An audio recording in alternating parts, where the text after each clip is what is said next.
again, listening, solving problems, creating new paths and new solutions for our merchants and their needs, helping them create their business better or smoother. All those things, I still don't know how technology can replace that. True. It can only empower. Should not be afraid of that. We should embrace it and use it to improve our lives. Welcome to the Payo E-commerce Academy podcast, where we help you with your e-commerce journey. Here is our host, Althea. Hey guys, we're back with another episode of the Payo E-commerce Academy podcast. I'm Coach Althea, your best friend for all things e-commerce. So our guest today is a very special one, as she flew thousands of miles just to be here with us. Please welcome Payo's founder and CEO, Liron Gross. Yay! Welcome, Liron. Thank you so much for guesting again. Thank you so much for having me here. Yeah, it's a pleasure. So, just so you know, for today's episode, we're moving away from the very technical aspects of running a business. What we want to discuss today is actually why a company's tech is nothing without its people. Now, I'm sure you have a lot to share with us today, Liron, so let's get into it. Can you tell us about why choosing the right people is essential for starting a business, especially you? You started Payo from scratch, basically. It's more than essential. It's the core. It's the heart of the business. I can tell you that Payo has been around for 10 years now, and there are people who've been with me since day one, since I opened the company. Since the first time I hired people here in the Philippines and started to work. Loyalty is the most important thing. People you can trust. Especially in my situation, it's a bit complex because I used to fly a lot and I travel and I share my time between here, the Philippines, and also my home country, Israel. So I have to know that I'm living the day-to-day operation with people I trust. There is technology, and technology can tell us what's wrong and what's right, but at the end of the day, it's the people. Truly is the people. Yeah, I think that's so true, especially like what you said, your situation is that you do spend a lot of time overseas as well. So you have to really have a team you trust to keep things running here even if you're not here, right? Absolutely. Yes. Right. So I think you kind of touched on this in your earlier answer, but can you take us through some of the key characteristics that you as a business owner was on the lookout for when you chose the people to be part of your team? Okay, so I always, when I interview people, I always try, and this is a secret, like a professional secret, I always try and scare them. And when I mean scare them, I have to scare them with the work environment. We have a very supportive work environment, but I do not believe in a structural work environment, on the other hand. I do not believe that people should have their own job and their own little square meter where they work. But I think everybody should have different things that they do and try, and find what they like and maybe focus more on that. So when I talk and interview people to come work for us, I look for first loyalty, which I mentioned in the beginning. That's the most important thing. I like to see that they worked in different companies for a long time. And if they have jumped around, I try to understand the reason. Maybe they just couldn't find the right fit.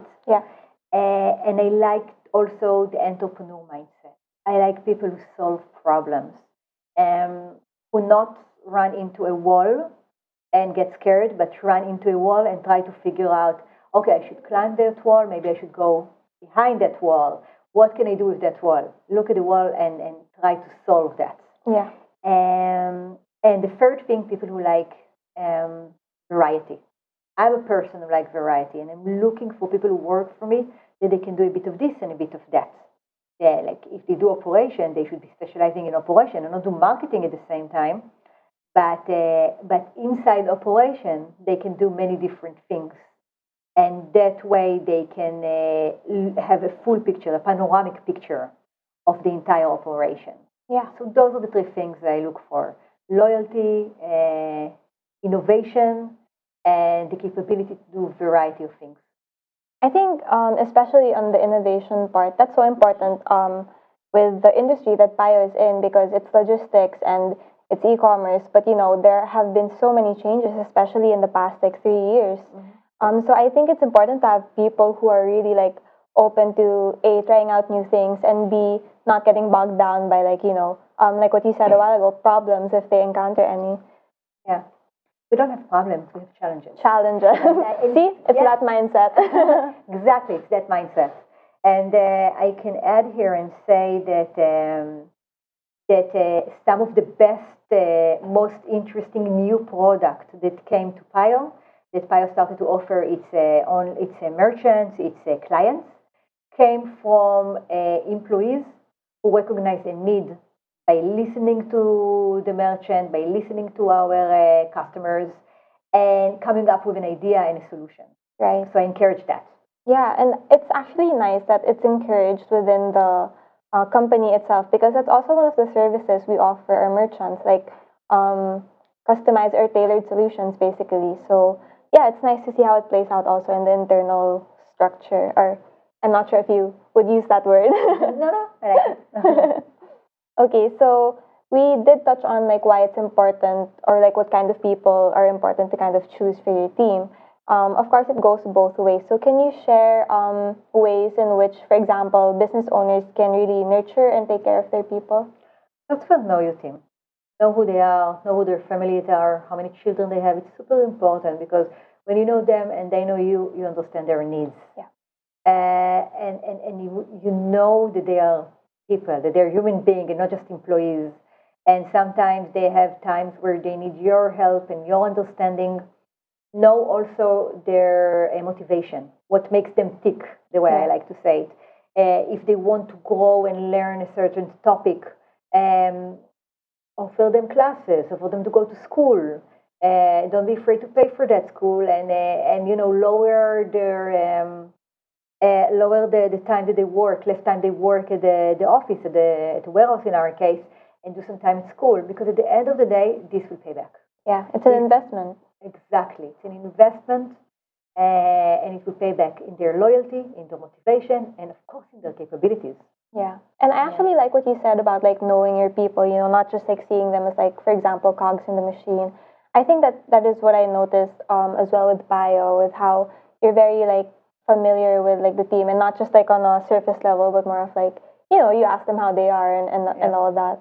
So yeah. And I care about how they are because we've been working together for so long, and we've been doing this for the same united goal, which is to bring better e-commerce experience to the market, bring better logistic experience to the market, and we're doing it together. Yeah. And you need to know the people you work with. True. I really like that. Okay. So we talked about the aspect of the people in the company. So now let's shift our focus more on the tech side. So obviously, like you mentioned, tech is also very important in growing one's business. Can you shed some light on how tech can help businesses grow, especially post pandemic? Yes. So I think, again, my 50 cents, I don't know if it's true or not, but I think that one of the key things when it comes to technology should serve the idea, for me, that when we grow our business, we don't have to grow our manpower. So technology should support the growth with the current manpower, or we need to grow it, but less dramatic. That way you can earn a better break-even point faster when you're starting business, and to get more profit when you're a growing business, when you're an active business. And this is, for me, the main thing for technology. Another thing that technology serves us well is to recognize problems, raise red flags, and assist with more of the tedious part of the jobs, when it's in coding, when it's almost robotic. But technology cannot replace the innovation and the human touch. But it's a tool for our employers to work faster and better, and again, with less working hands. Yeah, and I believe it also like helps lessen like human errors and whatnot. Absolutely. Yeah, and optimizes the process, but without like actually, you don't actually remove the process. It's more of like improving it with tech, right? I agree completely. Okay.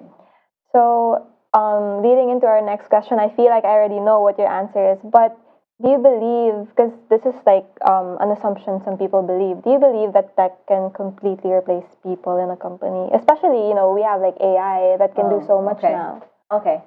I think AI is an artificial intelligence. It's not emotional intelligence that people do have.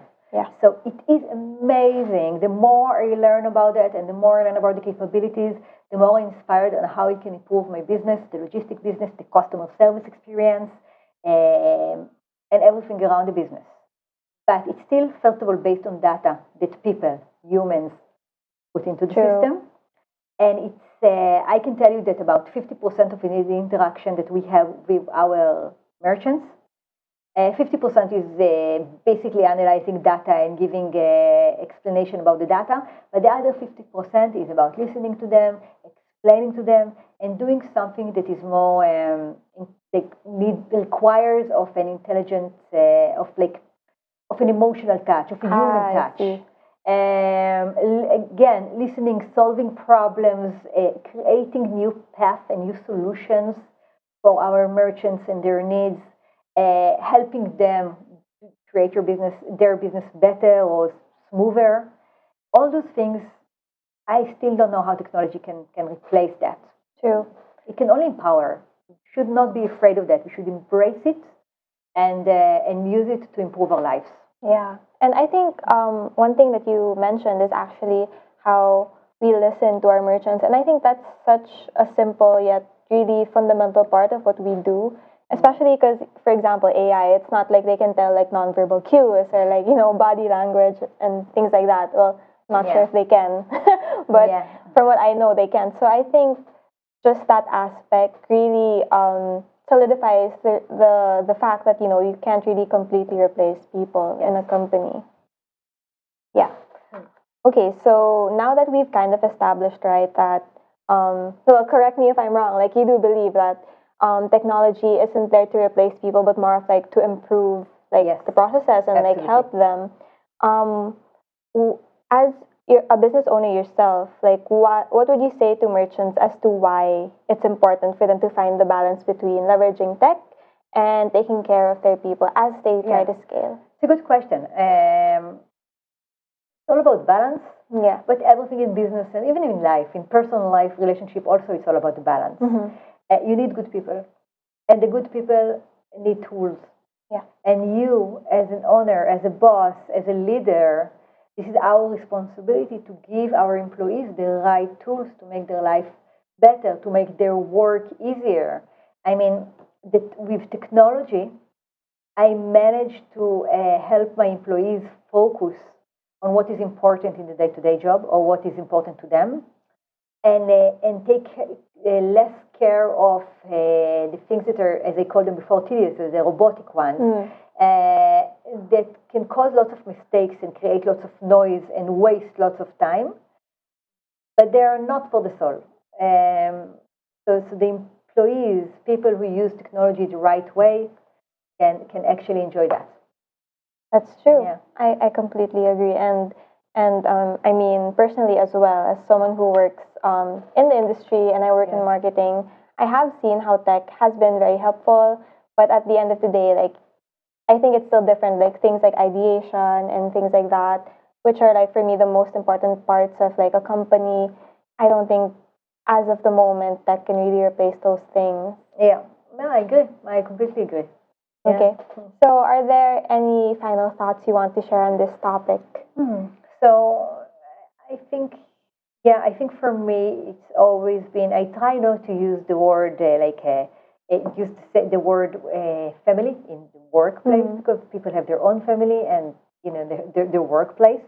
And I don't like so much referring to Payo and the people in Payo as family, because out of respect for their concept of what family is. At the end of the day, they come and work. But yet, I think we have something special in Payo. Very, very special in Payo. I think and I hope this is one of the main things that I always try to do: create a working environment that is not hierarchy, not so much. So yes, there are leaders, there are department heads, and the responsibility is to report to me, and people's responsibility to report to them. But yet, the door of each and everybody is very much open, and I'm saying it metaphorically because there are no doors actually, and that's also strategic. We don't need to have doors. Everybody should feel completely comfortable to reach one another and to work with one another. IT should feel totally comfortable to work with operation, and operation work with marketing, and everything should be done, regardless of the job titles and regardless of the job descriptions. Everybody should feel comfortable to work together. And in Payo, it's very important to me that everybody will feel equal and everybody will feel that their opinion is as matter, and that we care. We care about them as people and not just employees. And we don't just talk about their productivity, but we also talk about their future and their hopes and their dreams and how we can help them fulfill that inside Payo. Because to be honest, otherwise we will lose the good people. Because they will go elsewhere, because they will continue to look for their path for success somewhere else. And that's why it's very important for me to listen to them and to try and challenge them within Payo and help them grow. That's true. And I think, like you said, feeling like helping employees feel like they're all equal. I think that also breeds an environment where people can be more innovative and they're not scared to share their ideas, which, like you said, a lot of the solutions that we have offered come from the observations of the people who are working on ground. Yep. So I think that's really important, especially if you're in the tech, the tech industry in general. And I can tell you that, again, as a leader of a company with quite a lot of employees, you run into situations that are less nice. In my last 7 years, I saw employees who unfortunately stole from us, who disappeared. There are also bad stories. But the thing about it, the most important thing about it, is don't take the exception and make it a rule. And don't let this change the way you see your employees and the way you run your business. And that's very tricky because it's very tempting to start saying sentences like, I will never believe anybody else in my life. Very, very tempting. But this will ruin the company. You need to still believe, you need to still be optimistic, and you will earn from that. This is the fruit of you will enjoy the fruit of believing in people. It's very important. Yeah. And I think that is something special because, I'm sure, like what you said, there are bad experiences, but to look at it as the exception and actually not as what is happening as a whole, I think that's really bold, I guess, as the leader of the business as well, because you're still keeping that faith in the people that you've handpicked. So I really enjoyed that discussion. Thank you so much, Liron. Thank you. Thank you for having me. Of course. So a lot of what you shared is very eye-opening, and I'm sure our listeners got a lot of insights as well. So I think our conversation just goes to show that technology and people go hand in hand, especially when it comes to having a successful business. Again, anything else you want to share? No, thank you. You're good. All right. So that's it for today's episode. Thank you so much for spending time with us. For more content on anything and everything e-commerce, don't forget to follow our Payo E-commerce Academy podcast. Bye!